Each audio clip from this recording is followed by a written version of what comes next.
नमस्कार मित्रमैत्रिणींनो. असं म्हणलं जातं की भाजप हा पक्ष ज्या विचारधारेवर विश्वास ठेवतो ती विचारधारा बहुजनांच्या हिताची नाही आहे. खास करून भाजपमधले जे कोअरमध्ये काम करणारे लोक आहेत ते संघाच्या विचारधारेला मानतात आणि त्यांची जी काही विचारधारा आहे ही विचारधारा आपल्याला दाखवायला जरी हिंदुत्व, भारत माता, भारत देश अशा गोष्टी करत असली तरी त्या कोअरमध्ये जे आहे त्या कोअरमध्ये आरक्षण या गोष्टीला विरोध आहे. त्या कोअरमध्ये काय म्हणूया वर्णव्यवस्थेला समर्थन आहे, चातुर्वर्ण व्यवस्थेला समर्थन आहे, मनुस्मृतीला समर्थन आहे.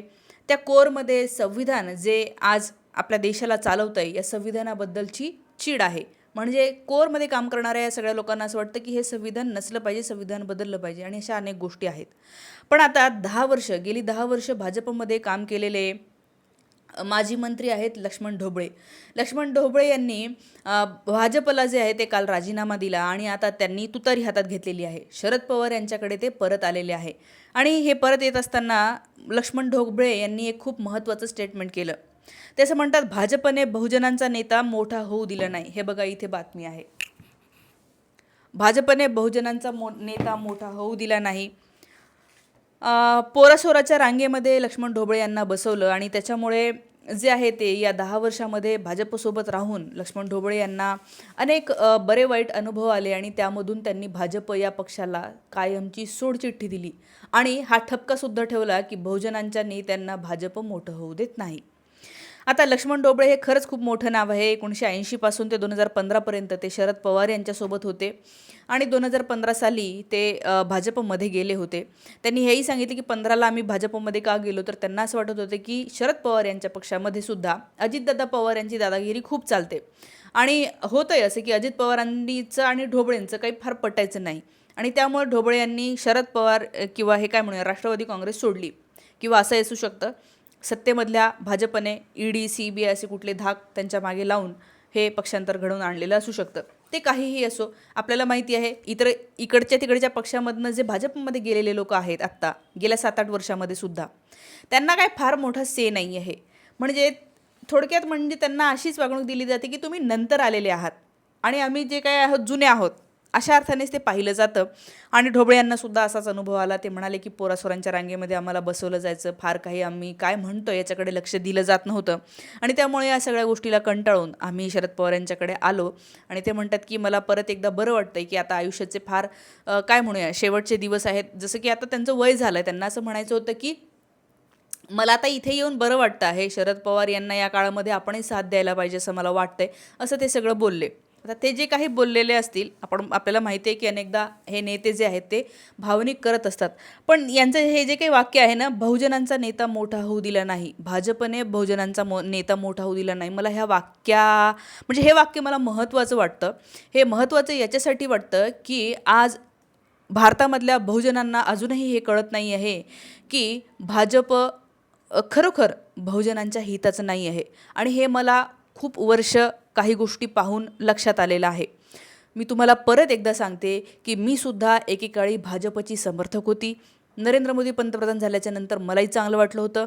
देवेंद्र फडणवीस मुख्यमंत्री झाल्याच्यानंतर मला एकदम भारी वाटलं होतं. खूप छान काम करताय असं वाटलं होतं. मी त्यांची तारीफ करत होती की अरे वा किती छान किती छान. पण काही दिवसामध्येच माझ्या लक्षात आलं की हे जे काही चाललेलं आहे ते काही बरं चाललेलं नाही आहे. याशिवाय भाजप ज्या आयडिओलॉजीला मानतं, हिंदुत्वाची आयडिओलॉजी, RSS असेल किंवा RSSशी संबंधित संस्था, या संस्थांमध्ये मी स्वतः काम केलेलं आहे.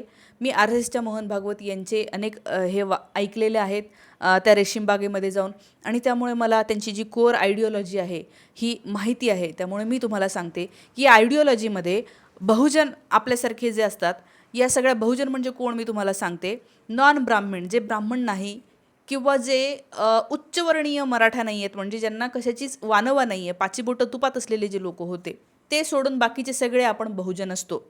शेती करणारे SC असतील, ST असतील, OBC असतील किंवा इतर सगळे हे बहुजन म्हणूया आपण. तर या बहुजनांमधले इमोशनल आपल्या सारखे लोक की ज्यांना असं वाटतं की नाही या देशामध्ये काहीतरी झालं पाहिजे, ती तुमचा जो काही स्वभाव आहे त्याला खतपाणी घालण्याचं ते काम करतात. ते तुम्हाला सांगतात की आपल्या भारत देशासाठी आपल्याला लढायचं आहे आणि हे भारत माता जी आहे ती आता सध्या संकटांनी घेरलेली आहे. मग संकट कोणते? तर मग ते सांगतात की आपला हिंदू धर्मच संकटात आलेला आहे आणि मग तो मुस्लिमांमुळे संकटात आलेला आहे. आणि असं सगळं करून एक वय असतं की त्यावेळी आपल्याला खरंच असं वाटतं की नाही गड्या हे असं झालेलं आहे. मात्र नंतर हळूहळू कळतं की याच्या आतमध्ये खरं तर मुस्लिमांचा जर का आपल्याला धोका असता तर मुस्लिमांनी 700 वर्ष राज्य केलेलं आहे. 700 वर्ष हा काळ कमी नाही.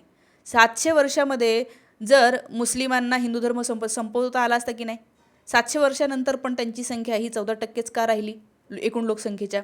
ज्यांचं पूर्ण काय म्हणूया जे राज्य करत होते 700 वर्ष ज्यांनी राज्य केलं त्यांना जर का पूर्ण धर्मांतर करायचं असतं तर त्यांनी केलं असतं. शिवाजी महाराज हे राजे त्या काळामध्ये होते. शिवाजी महाराजांना जर वाटलं असतं की मुस्लिम हे आपले शत्रू आहे तर शिवाजी महाराजांनी काय केलं असतं? शिवाजी महाराजांनी आपला अंगरक्षक मुस्लिम ठेवला नसता, आपला आरमार प्रमुख मुस्लिम केला नसता, आपल्या सैन्यामध्ये मुस्लिम भरती नसते केले. पण असं नाही केलं शिवाजी महाराजांनी, त्यांनासुद्धा भरती केलं. परंतु मी जेव्हा या सगळ्या गोष्टीशी जोडून होती, भाजप या सगळ्या लोकांशी जोडून होती, तेव्हा माझ्या लक्षात आलं की हे लोक फक्त एवढं सांगतात की शिवाजी महाराज हे कसे मुस्लिम विरोधी होते. मात्र शिवाजी महाराजांचा इतिहास वाचल्याच्या नंतर लक्षात आलं की अरे नाही, शिवाजी महाराज मुस्लिम विरोधी नव्हते, त्यांच्यासोबत होते की मुस्लिम. किंवा शिवाजी महाराज हे ब्राह्मण विरोधी सुद्धा नव्हते. हां, परंतु जे आहे ते त्या काळामध्ये येस असेही सुद्धा ब्राह्मण होते की ज्यांना असं वाटत होतं की शिवाजी महाराज एक शूद्र आहेत. छत्रपती शाहू महाराज हे सुद्धा शूद्र आहेत म्हणून त्यांच्यासमोर वेदोक्त मंत्र न म्हणता पुराणोक्त मंत्र म्हणले जात होते, कारण की ते शूद्र आहेत. तर अशा अर्थाने त्या काळामधले ब्राह्मण, काही ब्राह्मण, मी सगळ्या ब्राह्मणांना म्हणत नाही आहे, की ज्यांना असं वाटत होतं की नाही नाही आपल्याला चातुर्वर्ण व्यवस्थेमध्ये वरचं स्थान दिलेलं आहे, की मनुस्मृतीने सांगितलेलं आहे की नाही ब्राह्मण हे श्रेष्ठ असतात, तर आपण श्रेष्ठच राहिलो पाहिजे. त्यामुळे या काही जे काही ब्राह्मण अजूनही तसेच आहे आणि काही ब्राह्मणांना फक्त इक्वॅलिटी कळते, काही ब्राह्मणांना असं वाटतं की नाही नाही लोकशाही असली पाहिजे, डेमोक्रेसी असली पाहिजे. पण काही लोकांना असं वाटतं की नाही, जी जुनी व्यवस्था आहे तीच चांगली आहे. मात्र जी जुनी व्यवस्था ही फक्त त्यांच्याच फायद्याची आहे. बाकी सगळे उतरंडीमधले जे खालचे आहेत ते सांगतात की यांना वेगळे व्यवसाय लावून दिले, मात्र ती व्यवस्था जी आहे ती फार शोषक होती. क्षुद्रांना कुठलाही अधिकार जे आहे ते नव्हता. आणि आजही जे आहे आपल्याला वाटत असलं तरी यांच्या आतमध्ये हेच आहे की आपल्याला तुम्हाला माहिती असेल की अनेक सवर्ण लोक आहेत की संविधानाला ते आंबेडकर यांचं किंवा एका आंबेडकरांच्या कास्टसाठीचंच म्हणून संविधान बघतात. संविधान हे ब्राह्मणांसाठी नाही आहे असं अनेक ब्राह्मणांना वाटतं. संविधान हे ब्राह्मण विरोधी आहे असं अनेक ब्राह्मणांना वाटतं. खरं तर संविधान ब्राह्मण विरोधी नाही आहे.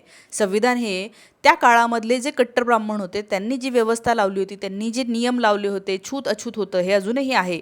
टच करायचं नाही खालच्या जातीतल्या लोकांना, त्यांच्या घरचं पाणी प्यायचं नाही, त्यांच्या घरी जेवायचं नाही, मंदिरात गेले तर त्यांना शिव्या द्यायच्या. या गोष्टी तेव्हा खूप होत्या, आता त्या कमी झालेल्या आहे. तर काही ब्राह्मणांना असं वाटत होतं की नाही नाही ते चांगलं आहे, परंतु ते चुकीचंच होतं ना. आणि संविधान या सगळ्या गोष्टीच्या चुकीचा विरोधात आहे. त्यामुळे त्यांना असं वाटतं की नाही नाही हे आपल्याच विरोधात आहे. तर असा सगळा मुद्दा आहे. तरीही आपल्याला माहिती आहे लोकशाही आहे, त्यामुळे सगळ्या पक्षांना सगळ्यांना सोबत घ्यावं लागते. त्यामुळे भाजपही सगळ्यांना सोबत घेत आहो असं दाखवतं. अनेक ओबीसींना असं वाटतं की भाजप आपल्यासाठी आहे. मात्र माझ्या ओबीसीतल्या बांधवांना तुम्हाला माहिती आहे का, IITsमध्ये सवर्णांच्या जास्त जागा भरवल्या जातात. SC ST OBC यांच्या जागा हाताच्या बोटावर मोजण्या इतक्या भरवल्या जातात. आरक्षण असलं आहे म्हणल्यावर तिथे तेवढ्या जागा भरल्या पाहिजे की नाही जेवढ्या आरक्षित आहेत, तर तेवढ्या आरक्षित जागा या भरल्या जात नाही. ओके, त्या ठिकाणी कुठलीही पाहण्याची व्यवस्था नाही आहे, कुणाचाही वचक नाही आहे. आता दाखवायसाठी म्हणून भाजप खूप OBCच्या नेत्यांना जे आहे ते समोर करतं, मात्र त्यांच्या कोअरला जे आहे ते भाजप बहुजनांचा जे आहे ते आतमधून त्यांना असं नाही वाटत की ते बहुजनांचं काहीतरी फार झालं पाहिजे. एकतर ते सवर्णांच्या हिताकडे बघतं किंवा मग श्रीमंत उद्योगपती अदानी यांच्या हिताचं बघतं. आणि लक्ष्मण ढोबळे जे काही म्हणालेले आहेत त्या गोष्टी खरोखर मलाही असं वाटलं की नाही नाही ते बरोबर आहे. मला असं वाटतं की तुमच्यापैकी अनेकांना असा अनुभव आला असेल, नसेल आला तरी पण मला असं वाटतं की या गोष्टी आपण समजून घेतल्या पाहिजे. सध्याचं तरी भाजपमध्ये जे दिसतं आहे ते भाजप हा खूप श्रीमंत काय म्हणूया मोठ्या मोठ्या उद्योगपतींच्या धार्जिणा पक्ष जो आहे तो आत्ता दिसतो आहे. शक्य आहे की पुढच्या 20-25 वर्षानंतर याच्यामध्ये बदल होईल. त्यांनासुद्धा लोकशाही, डेमोक्रेसी या गोष्टी खऱ्या अर्थाने वाटेल की महत्त्वाच्या आहे. मला असं वाटतं की तेव्हा मी त्या पक्षाची नक्कीच तारीफ करेन जेव्हा हे बदल दिसतील. पण सध्या ते तसे दिसत नाही. हेच मला लक्ष्मण ढोबळे यांच्या निमित्ताने सांगायचं होतं. तुम्हाला काय वाटतं कमेंट करून नक्की सांगा. थांबते. Thank you so much.